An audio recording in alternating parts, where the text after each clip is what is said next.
জয় শ্রীকৃষ্ণ। রাধে রাধে। নমস্কার বন্ধুরা, মিঠুমণি কথার আরেকটি ভিডিওতে আপনাদের সকলকে স্বাগত।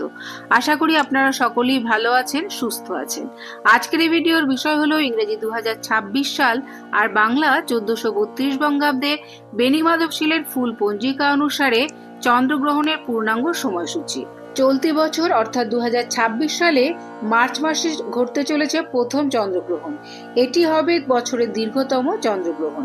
যেহেতু এই গ্রহণ ভারতের কিছু অংশে দৃশ্যমান হবে, তাই একটি সূতককালও প্রযোজ্য হবে আর এই সূতককালটি কার্যকর হবে। প্রথমেই জেনে নেব পঞ্জিকা অনুসারে পূর্ণগ্রাস চন্দ্রগ্রহণের সময়সূচি। গ্রহণ স্পর্শ দিবা 3:20, গ্রহণ মধ্য অপরাহ্ন 5:05, গ্রহণ মোক্ষ সমাপ্তি অর্থাৎ শেষ হয়ে যাবে রাত্রি 6:48, গ্রহণ স্থিতি 3 ঘন্টা 28।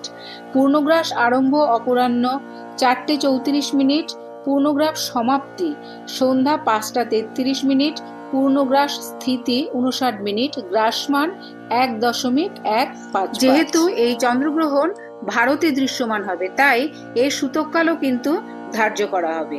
এখন জেনে নেব এর সূতককাল কি থাকতে চলেছে।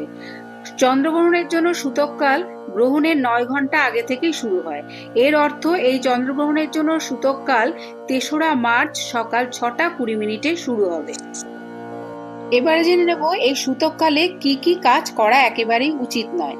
সূতককালে পুজো, মূর্তি স্পর্শ, নতুন কাজ শুরু করা এবং যে কোনো শুভ কাজ নিষিদ্ধ। উপরন্তু সূতক সময়কালে রান্না করা বা খাবার খাওয়া, ভ্রমণ করা এবং ঘর থেকে বের হওয়াও নিষিদ্ধ। এই সময় গর্ভবতী মহিলা, বৃদ্ধ, শিশু এবং অসুস্থদের ঘর থেকে বের হওয়া একেবারেই উচিত নয়। এই চন্দ্রগ্রহণ দেশের কিছু অংশ, বিশেষ করে উত্তর পূর্ব বাংলা এবং মিজোরাম, নাগাল্যান্ড, মণিপুর, অসম এবং অরুণাচল প্রদেশের মতো উত্তর পূর্ব রাজ্যগুলিতে দৃশ্যমান হবে। তাছাড়া এই চন্দ্রগ্রহণ ভারতের বাইরে অনেক দেশ এবং মহাদেশে দৃশ্যমান হবে। আজকের ভিডিওটি আপাতত এই পর্যন্তই। যদি ভিডিওটি ভালো লেগে থাকে তাহলে অবশ্যই একটা লাইক, কমেন্ট করবেন আর আমার চ্যানেলটিকে সাবস্ক্রাইব করে আমার পাশে থাকবেন। দেখা হচ্ছে অন্য কোনো ভিডিওতে, অন্য কোনো পর্বে।